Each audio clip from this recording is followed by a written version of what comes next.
Please listen carefully.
You want to say something?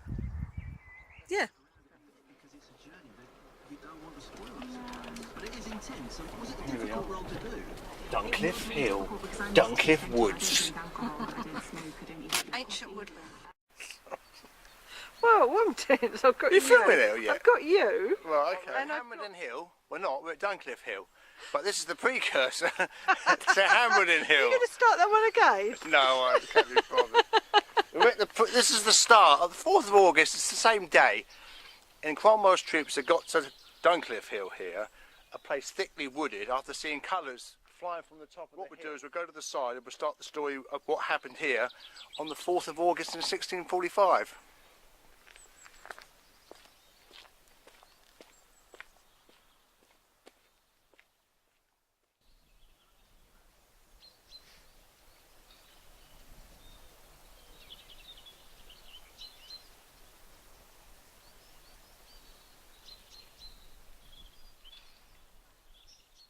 We're at the bottom of Duncliffe Hill now. Now Cromwell was here with his dragoons, over 1,000 of them, and with that he sent a lieutenant with a small party of men to the top of the hill here to meet with the clubmen. Now when that lieutenant was at the top of the hill, we met Richard Newman. Now Richard Newman is the same man that spoke to Fairfax in Dorchester on the 2nd of July, but on the 4th of August he was here. Now with that, Richard Newman came down and spoke with Cromwell. And he asked about the clubmen that were taken prisoner in Shaftesbury. Cromwell replied that they'd been taken under General Fairfax's authority and are to be tried judicially for raising a third party in the kingdom. Fairfax did not want to see their places plundered, and they could defend any violence that came upon them. They should also bring any grievance against them to the new model army, whereupon the culprits would be punished. The clubmen leaders taken in Shaftesbury, if found guilty, would face charges to that nature. If innocent, would be freed by Fairfax himself. And with that, Cromwell with a small party went back to the top of the hill to talk to the clubmen and assure them everything was fine, basically. And they basically went home. So at this stage in the day, everything was fine with the clubmen. Now, by the time Cromwell got to Hambledon Hill, things had taken a different direction, and that's where the bloodshed was. Right, before we got to Hambledon Hill, I just want to say a point about Sutton Church, which is behind us, St Mary's Church. The bells at the moment are being renovated. Now, 2 of the bells date back to the 16th century. So the actual sound of those bells, which the clubmen would have been ringing at the time before Cromwell arrived here, warning of his arrival, you can still hear today, which is a nice little footnote to the Battle of Hambledon Hill. Right, we've made it this far. Looking out over Hambledon Hill. And there's Hayden.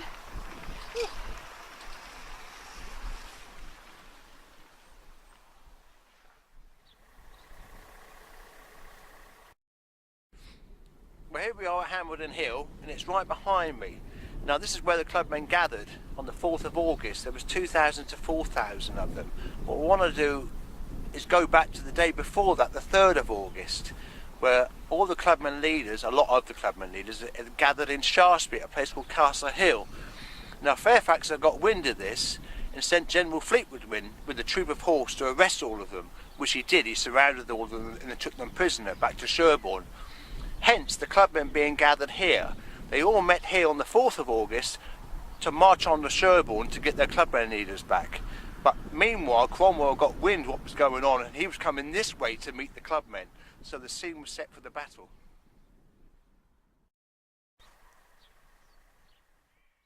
And behind me here is Hambledon Hill, and on the top of that hill in defensive position now were over 2,000 to 4,000 clubmen, because they've got wind that Cromwell was arriving.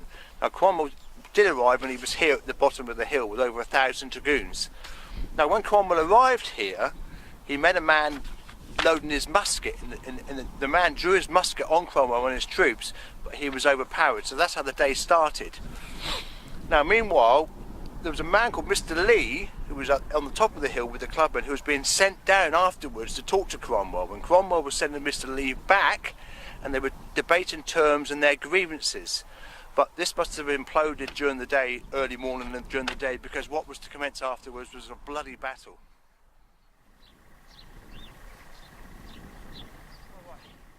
Now with the talks now broke down between Cromwell and the clubmen at the top of the hill here, Cromwell decided to send a troop of horse up here under the command of Lieutenant Gladman.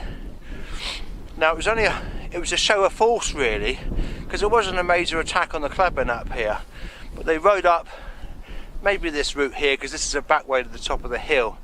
But Lieutenant Clubmen went up here and he was just shot upon, and he killed 2 of his troops, wounded 9 and killed 4 horses. So by the time they got back down the hill and seen Cromwell, Cromwell was now not in the mood to negotiate anymore, but to do battle.